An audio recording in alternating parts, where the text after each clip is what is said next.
Hi friends, so this is the intro to part 2 of the Love in the Night Readathon vlogs. So last night I didn't end up starting Lover at Last. I'm hoping to start it a little bit here shortly, but I have to talk about this because I love it so much. I read the final volume in Primitive Boyfriend, and this was absolutely perfect. I loved this so much. The way it ends up wrapping up is perfect. I really honestly loved it. And it all tied together so nicely. This is a short 3-volume series about a girl who's looking for her soulmate, essentially. So she travels through all different periods of time to find him. And it's fantastic. I loved it so much. And I was weepy at the end. I just loved it. I love this series so much. It's great. It's 3 volumes, super short. Absolutely adored it. So I just wanted to get this vlog started off because I didn't last night. And yeah, so Lover at Last is my next one. This is a 600-page book, so I'm hoping to get as much into that done as I can today. And I don't know where I put it, but I do need to do my 50 pages in Season of the Wolf as well today. So that's my plan. I'm about to do some productivity sprints here. I'm going to have a couple people join me as well. And yeah, so it's going to be a good time. I'm way behind on NetGalley reviews, so I'm going to get those caught up, and then I'm going to be reading. So that's kind of my plan this morning. I've already left the house. I've got my Sodalicious here. So this is one of the soda shops in Utah. Crystal from Crystal's Bookish Life has been talking about that. She's also a Utah native. We're about like an hour to an hour and a half away from each other. So we're hoping once the Rona is under control that we can get together and meet up and do something fun. But today we have Diet Coke with sugar-free pineapple, and it's absolutely refreshing and delicious. So I'm gonna get things done, and I will chat with you guys probably once the productivity sprints are over and I've got something to share. Hi friends, so quite a bit of time has passed since we last chatted. So I've got some updates for you. I got my buddy read pages done in Season of the Wolf. We finally hit the Smexy times, and it was glorious. I'm really enjoying both Evie's and Constantine's characters in this particular shifter. And I think so far, of all of the Legend of All Wolves series, this one's my favorite. I'm really enjoying the dynamic between this particular couple because we have someone who was originally an enemy or, you know, a supposed enemy, and the alpha of this new pack, of the Great North Pack that we've been spending time with. And she's the new alpha because her partner, her mate, was the alpha, and she is now the next strongest. And so she is the now alpha, and it's just really, the dynamic is amazing. I absolutely love this, and it's been so good. So I had miscounted, so we do have 2 more days, so I will finish this Saturday, unless I get really excited about everything tomorrow and end up finishing. And I am 50 pages into Lover at Last. I've got 550 more to go. This one's a little bit of a slow go. Quinn and Blay just... Blay's annoying me right now because he's not allowing Quinn to communicate what Quinn actually needs to communicate, and he wants to, so I'm a little frustrated at Blay right now. So I'm really interested to see how they're going to get over that hump of things and get to going at each other. So anyways, that's kind of where we're at for now. I'm going to spend a lot of time focusing on this for the next little bit. I've got some things I need to take care of tonight. So I'm not sure when I will next check in. I usually try to check in about every 100 pages or so, but these ones are so long.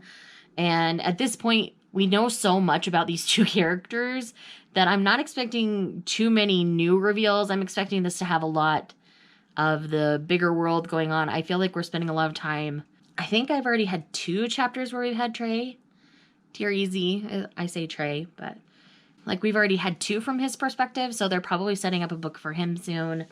But yeah, anyways, so I'm expecting a lot of setup for future books and just a lot of overall world stuff for the Black Dagger Brotherhood. I think the next book kind of focuses on Wrath again, so anyway, I'm gonna get going when I feel like I have something to say or need to say something. I'll be back at it. Okay, time for an update. So, I am now about 200 pages in to a 600-page book, and thoughts so far. I'm liking what they're doing with Blaze's character right now. As of this point, he and Saxton have broken up. It was mutual. They were both ready for it. And they both knew it would inevitably end. And Blay is coming around to the idea of Quinn again. Another thing Blay has done is he's kind of like reconciled with his family really now. And I really like, at least with his mom at this point. And I really like that a lot. And then we've got Quinn, who's out there busting his butt, saving the day, and we love to see it. And the Brotherhood is ready to bring him in, and so it's going to be a really awesome, amazing thing, and I'm really excited to see it happen. There's also a lot of really I feel like it's a lot of unnecessary drama going on around all of it. So I still have 400 pages of book. I wonder what they're going to do with it. But anyways, J.R. Ward hasn't steered me wrong yet. There have been books I haven't liked as much, but I've not hated any of them yet. So I'm going to keep reading, but this is going to be my last check-in for tonight because it's like 9 o'clock. So I'm just going to strip down and get comfy and maybe take a bath and just relax. But yeah, all in all, I'm enjoying it, but I feel like it's bogged down by a lot of other things that aren't necessary to the plot, I guess is what I'm saying. Okay, so it is still nighttime. And I'm now like 325-ish pages into this book. Sorry, I'm going to prop you up like this because you'll bounce a little less. So we'll do this. And so I was always curious why they did Payne and Manny's story before they did Quinn and Blaze's story. And now I understand why. Layla is about to lose their baby, so trigger warning for miscarriage or pregnancy loss. And Payne, with her special scribe virgin powers, is going to try to save the baby. So we really like that. And at this point, Quinn and Blay have been, getting down and dirty. And Blay always assumes that Quinn's going to be the old Quinn. He doesn't realize how much Quinn has changed because they really haven't spent a lot of time together in over a year. And so they're getting reacquainted. And it's really interesting because Blay hasn't come clean about him and Saxton being broken up. So Quinn feels all this guilt because Blay is supposed to be with Saxton and in love with him, but he's really in love with Quinn. So they really just need to sit down and have a proper conversation and not just do each other and walk away, because that's what's been happening between the two of them. And there's a lot of setup for future books going on in here. We've got 2 other books being set up right now. So we're getting Layla's book set up, and then we're getting a sales book set up right now. So I'm like, why am I getting so much setup on these other books? Let's just get Quinn and Play's story done, and then we do all the setup in their relative books. It would just make way more sense to me. But anyways, obviously things are going down between Zakor and his group and the Lessening Society and the Brotherhood, and it's all just getting crazy. So that's going to continue to get crazy, but I'm really excited to see what happens. I'm 95% sure that Payne's going to be able to fix things, so it's going to be good from there. So, yeah.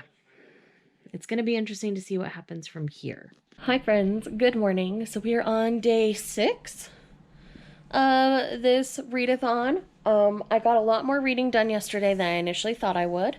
So I am now 400 pages into Lover at Last. My brain isn't wanting to kick in with what's going on. But it seemed Layla kind of spilled the beans to Blay about Quinn being in love with him. And so now Blay's perspective is starting to shift within his own head. And he is starting to not think it's too good to be true and stuff. And so obviously, the next 200 pages, we're going to finally get them officially together, not just hooking up. And, it's going to be hunky and dory. And we're going to have, obviously, the things leading into the next book. I do need to read my 50 pages of Season of the Wolf today. And if I enjoy those enough, I may just finish this today. I'm not 100% sure. We'll see how those 50 pages go. But I'm definitely finishing this today. And then I've got The King upstairs. And I would love to get at least halfway through that today, so that tomorrow I can hurry and finish up that and then finish up the vlog and everything for you guys. Last night I didn't film too much because I was spending a good chunk of the evening actually with my husband, and it was nice. So I was glad we spent some time together. And yeah, so that's kind of, oh, I'm so sorry. I'm still waking up. You guys would probably be surprised at the amount of yawns I end up cutting out of these vlogs. But yeah, anyways, I'm gonna focus on getting this finished this morning, and then I will pop into this, and then I will start The King. That's kind of my plan. So I will check in with this as needed. Okay, we are like almost 500 pages into this book, and Blay still has not come clean with Quinn about the fact that he's not with Saxton anymore. So it's causing unnecessary drama, and it's just annoying at this point. Oh, by the way, new glasses showed up in the mail. What y'all think? Back to the book. I'm just at frustration station with it. It's stupid at this point because there is no reason for him to not tell Quinn that he and Saxton are no longer together, because Quinn's acting the way he is because he thinks he's still with Saxton, and it's dumb. And okay, that fight with like 50 pages left was the dumbest thing ever, because Blay still never came clean. So of course Quinn is going to be acting a certain way, and frustration station. All right, so I've now finished Lover at Last, and I'm giving it 3 stars. It's not because it's, a male-male relationship or anything like that. It's all the lying that Blay did. Like, he could have come clean long before about him and Saxton not being together, and this could have been a much, there was so much unnecessary drama within it that it was just annoying. There wasn't even really like a big bad battle like a lot of other books, so I was surprised by that. This book was more setting up future books than a book about Quinn and Blay, and that again was a bit frustrating. That's something, now that we're later in the series, I'm seeing is kind of a pattern, because I believe we were setting up like 2 or 3 other books at the same time we were getting Quinn and Blay's story, as well as a bit of the overarching, Brotherhood story. So honestly, of a 600-page book, only about 200 pages of it was really Quinn and Blay, and that was a bit frustrating for me. I do like that they officially inducted Quinn into the Brotherhood. That felt like a long time coming, and it was really good. I'm really glad for how all of that part of the story was handled, and that's going to change how the Brotherhood works now, and I think that's a good thing. So that's kind of where I'm at with Lover at Last, because the frustration station with Blay just not telling Quinn was super annoying to me. Like, that's my biggest beef with this book, because it pulled me out of the story, and I just kept getting annoyed. I kept putting it down after a couple chapters, so it took me longer to read than it would have normally. But I was just annoyed. Like, I don't want to be annoyed. And honestly, Quinn has got one of the best character arcs in this series so far to me. Blay, I feel like, regressed and was kind of a childish prick for most of this book, and that really super annoyed me.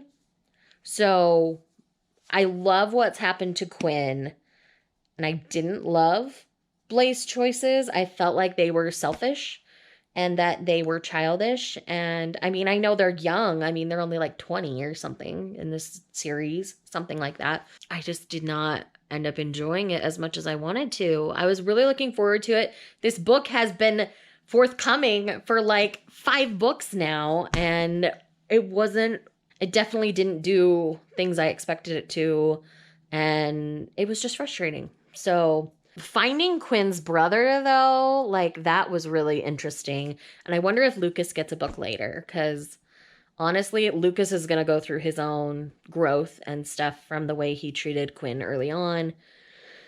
So yeah, it's gonna be interesting. And obviously Layla and Zakor, or however you say his name, are gonna be together. Like, they're gonna get a book.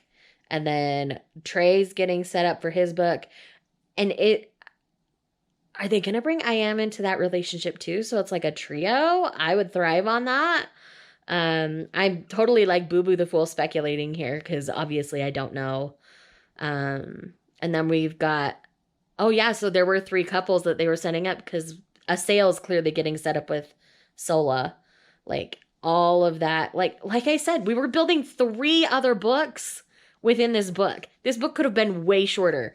So I'm just kind of at frustration station with that. Okay, so I got on quite a roll and I ended up finishing Season of the Wolf. I ended up really enjoying this. I honestly think it's my favorite.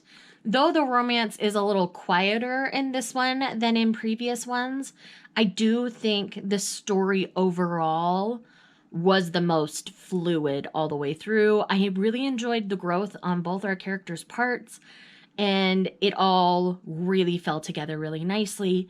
And I'm glad that this one came like 4th in the series, because it let us get to know Evie for a while, and honestly let us get to know Constantine on the other side a little while. So this one was just really well timed. I really enjoyed my time with it. And I continue to really enjoy Maria Vale's writing. I'm going to see if there's any other books by her, because I've really enjoyed this series. And all 4 books have been solid 4-star ratings. They've all been really, really good. And yeah, I've just really enjoyed each and every one of them. So I don't think I have it right here. I think I forgot to bring it over. But all I have left to read now is The King by J.R. Ward, which is book 12 in the Black Dagger Brotherhood series. So I'm going to dive into that. And when I've got something to say, I will let you know.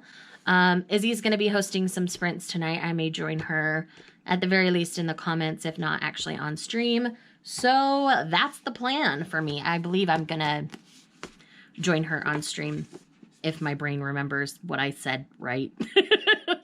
Alrighty, so we're about 100 pages into The King now. And this is very clearly kind of like a linchpin book is what I'm going to call it. So this one, we're not necessarily focusing on a new couple. We're focusing more on existing couples and the political dynamics of the world. If you've read all of the Side Changeling books, this one's very much like Allegiance of Honor, where we're just dealing with the full cast that we've met thus far. And we're starting to set up the future books. Like, that's what's going on right here, right now. It's not holding my interest like the previous book. Even then, I was struggle bussing with that a little bit. So it's good to see Beth. We haven't really seen her much in a long while. And it's good to get to spend some time with her and Wrath again, because we've only seen Wrath as king, not Wrath as a partner. And clearly this is going to be them deciding whether or not they're going to have a child. And it's going to be an interesting dynamic, as the political climate is difficult for Wrath right now.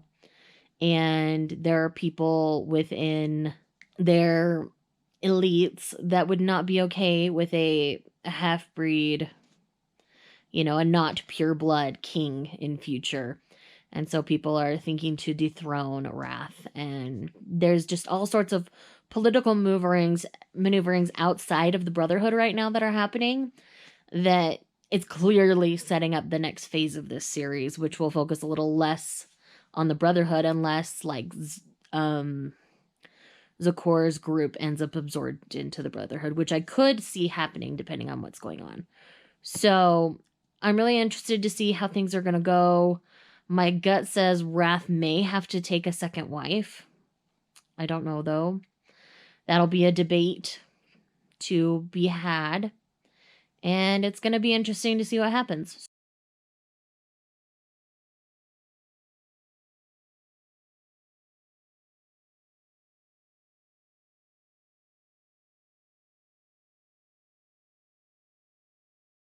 All right, so clearly I need to give you an update, because I'm like 350 pages in, and I haven't said anything since like 100 pages in.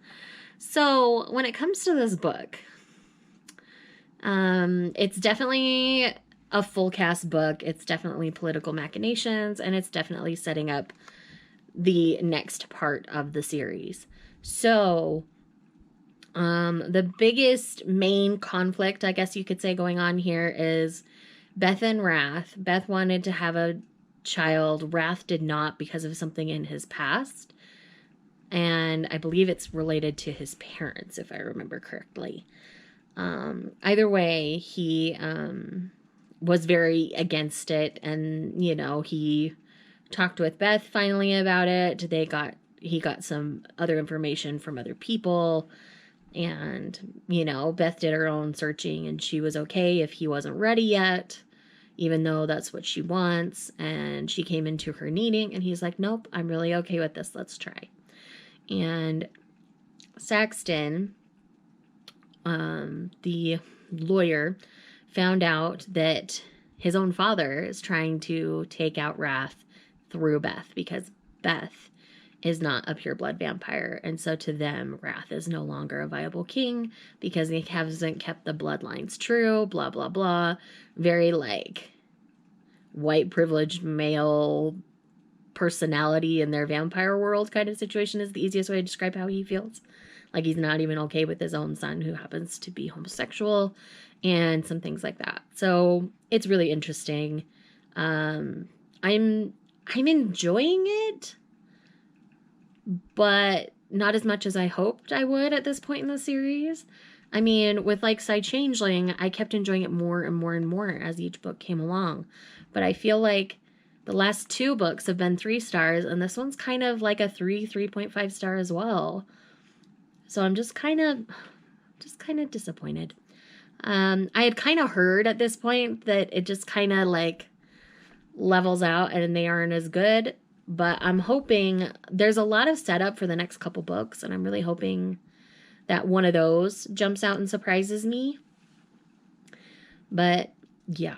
So that's kind of where I'm at right now with this. And the the sprints tonight with Izzy were really a lot of fun. Had a good time there. And, you know, a bunch of us were on it. We've got the live show tomorrow night. That'll be a lot of fun.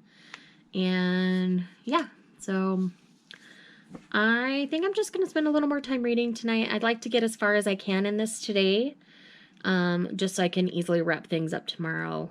When it comes to like the vlog before the live show, so I can get a lot of it ready to go so it can go up to you guys Sunday morning. So that's kind of my plan right now. It's really been a fun week.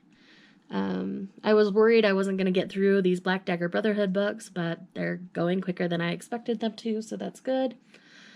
And yeah, that's kind of where I'm at. That's my plan. Things are just going to be that way, and I feel like I'm repeating myself, so I'm going to stop. So, since we last chatted, we've been dealing with all the legalese of Wrath being quote-unquote dethroned. So, the loophole that they had was predictable. I'm not surprised by it at all, if I'm honest. But yeah, there's definitely a lot of setup for the future books.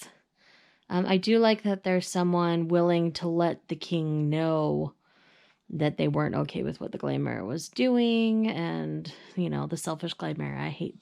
We hate the Glimera. They are the big bads of this series right now, and this just feels so predictable in ways to me, other than the storylines that they're setting up. But the whole Beth and Wrath storyline is so predictable and boilerplate that I'm a little bored with it. I've got a little over 100 pages left, so I probably won't say much till I finish. And I will just let you guys know in the morning what I think. Hi, hello. Happy Saturday. Happy final day of Love in the Night. And I did just finish The King by J.R. Ward. There was definitely political shifting within this book for the rest of the series. It's going to be really interesting to see how things go from now on. I expect Wrath to kind of stay in leadership for a while. But it's one of those things where this is going to open up a lot of things where things can change for the better and modernize, and it's going to be good. So there is no longer a king. And so the title of this book makes a lot more sense.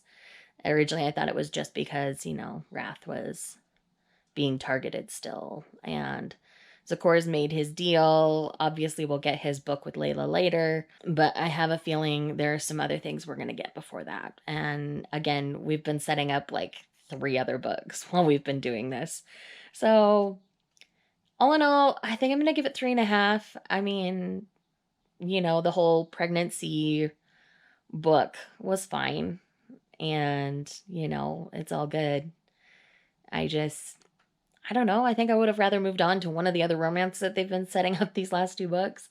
But, like, for the future of the series, I understand why this book was necessary. So I'm going to give it 3.5. It didn't necessarily do anything wrong. It was just very boilerplate in a lot of ways, and then a lot of setup. So, because it's like 10 o'clock in the morning, I do think I'm going to work on the Harlequin Nocturne bind-ups that I've got throughout today. I do have a couple things I need to take care of first this morning. Grocery shopping, laundry, some things like that. So I'm going to work on that for a while. And then once I've read something, I'll jump back. And then we've got the live show tonight. Okay, so time for an update. I have now read This Strange Witchery. This one was by Michelle Hoff. It's the first book in this Harlequin Nocturne bind-up. It was a lot of fun. So we have Tor, who's kind of been one to like clean up paranormal messes and stuff. That was his job. And he was looking to get out of the business. And, he was on his last job, and then this woman named Melisandre comes up. She's a witch, and she needs his protection for a certain amount of time to perform a particular dark magic spell. And she's constantly being chased by zombies and all sorts of paranormal creatures. And so Tor does decide to protect her. They fall in love, and it has a lot to do with family ties and all sorts of things. It was really fun. I'm giving it 3.5 stars. I mean, it wasn't anything to write home about, but it was a lot of fun. I had a good time with it. And yeah. So I'm now going to go on to the second book in this bind-up, which is Tamed by the She-Wolf by Crystal Hollis. Okay, so now I have finished the second book in this bind-up, and that is Tamed by the She-Wolf by Crystal Hollis. This was actually really, really cute, and it was much more about, like, the couple and coming together than about, like, the shifting that they both do. So I really, really loved it. It was amazing, and there was a little wolfling brought into it, and it was so cute. Oh my gosh. All the gushy, warm feelings. He gave it 4 stars.